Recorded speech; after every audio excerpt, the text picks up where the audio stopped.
Hey, what is up guys? So we're going to be going over some new cards for a new archetype called the Magi Bullets, or Magic Bullets maybe is what it's going to be called in the TCG. But anyways, let's go and check them out. And one of them actually kind of reminds me of an anime called Trigun. But anyways, first off, let's get into the new monster for the archetype, the Fiend Zamiel. So anyways, he's a light fiend at level 8, 2500 attack and 2500 defense points. And it says, you contribute some of this card face up by contributing one Magi Bullet monster.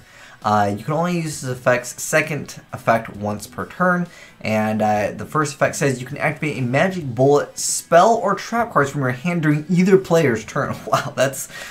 Dude, we already have that one card we can activate from hand and just banish everything, which is a really crazy card. And then on top of that, it has another effect, which is during your opponent's end phase, you can draw one card for each Magic Bullet spell or trap card you activate this turn while this card was face up. Wow, you know, that's kind of crazy. Dang. I don't know, is this the new spellbook cards? Like, you just go through everything and then you draw a bunch as soon as it's your opponent's end phase. Dang. And then you start the turn with a bunch of cards, and because of its effect where you can activate Magic Bullet spell and trap cards from your hand during either player's turn, I guess you get to replenish all the stuff that you use. Now, we don't know much about this archetype as of right now. It's very fresh, but let's go overhead and go over the new card and look at this guy's artwork. Tell me, guys, that this does not look like Trigun, or remind you guys of Trigun. You got the red like trench coat. But anyways, let's go check him out. So this is the Magic Bullet shooter Casper, or Caspar. So it's a light fiend at level 3. Oh, whoa, target, right? Anyways, you can only use this effect's name second effect once per turn. You can activate Magic Bullet spell trap cards from your hand during either player's turn.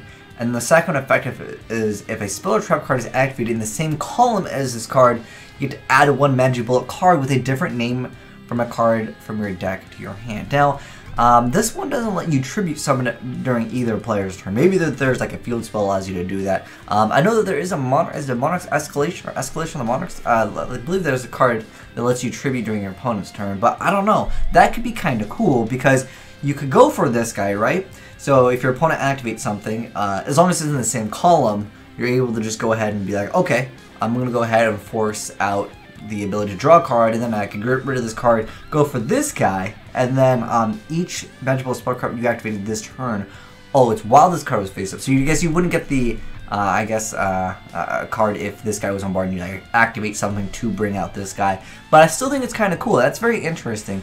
Now going back to this card's effect, I feel like it's going to be kind of annoying if you're playing on Yu-Gi-Oh! Pro or any of the Yu-Gi-Oh! Video games. Obviously in real life, if you're playing against this deck, you just can place the card wherever. It's not that big of a deal. But if you guys didn't know, there is an option. I wanted to mention this because this was a question brought up a long time ago with another card called Blasting Fuse. So in your guys' Yu-Gi-Oh! Pro settings, or DevPro, or most of the Yu-Gi-Oh! Applications, under settings over here on this tab, there's a thing that says auto card placing, and that is always going to place your card like in the middle, and then it'll kind of branch out from there. But if you disable this, you're going to actually have to choose where the card goes, which again, if you're playing against this deck, that'll be something that will actually be useful. So if you guys don't have that setting turned on, just turn it on and off against this deck, because if you're playing against, you know, like a deck that doesn't really care about where your cards are being placed, then don't worry about it. But obviously with link summoning, this is going to be more important. So yeah, just go ahead and guys and go into your settings and make sure you guys change that. That's very important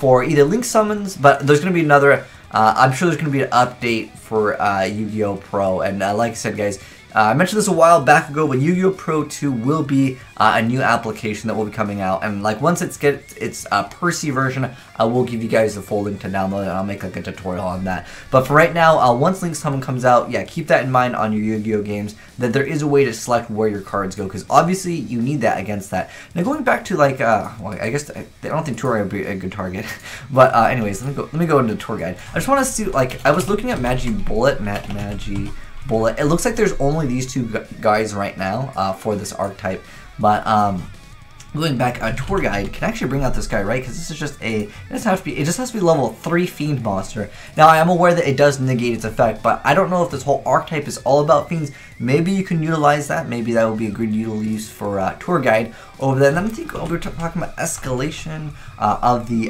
Monarchs, where during your opponent's main phase, you can immediately after this effect resolve tribute summon. Yeah, okay, this is the card I was talking about. So you can go for this card. If your opponent activates something, you can just go ahead and search a card, go straight into this guy over here, and that's really cool. Now, unfortunately, it's only Magi bullet spell trap cards, because otherwise we'd be able to activate some crazier stuff, but I definitely still think that this card has a lot of potential. Because depending on the support, you can just activate everything, and then your opponent's end phase, you draw one card for each one. That's so dirty. There's a lot of potential with this deck. Even with just these two cards, I'm gonna call him the guy from Trigun, and I don't know, you guys want to name this guy something else, but I seriously, when I saw this, like, dude, come on, that's Trigun, man. I know that his gun is a little bit different, and I don't know if his hand's mutated.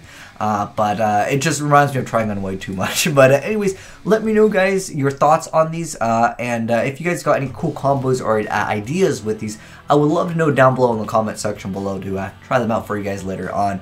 But anyways, hopefully you guys enjoyed seeing some new cards. Let me know, again, your thoughts on them down below. But thanks for watching, guys, and if you enjoyed the vid, make sure you drop a like on it, and if you're new to the channel, make sure you hit that subscribe button to be updated on when some of these new Yu-Gi-Oh cards come out. But like I said, also don't forget, once Link Summon comes out, go to the settings and obviously change those settings, because you're gonna need to if this deck becomes meta. If it's not good, then don't even worry about it, because you'll probably beat the deck anyways. But I mean, it's got a lot of potential. I mean, one card for each one that you activate, and you can activate it during your opponent's turn. Spellbook Judgment at 2.0. I don't know. We'll wait and see, boys. But anyways, thanks for watching. I'm signing out.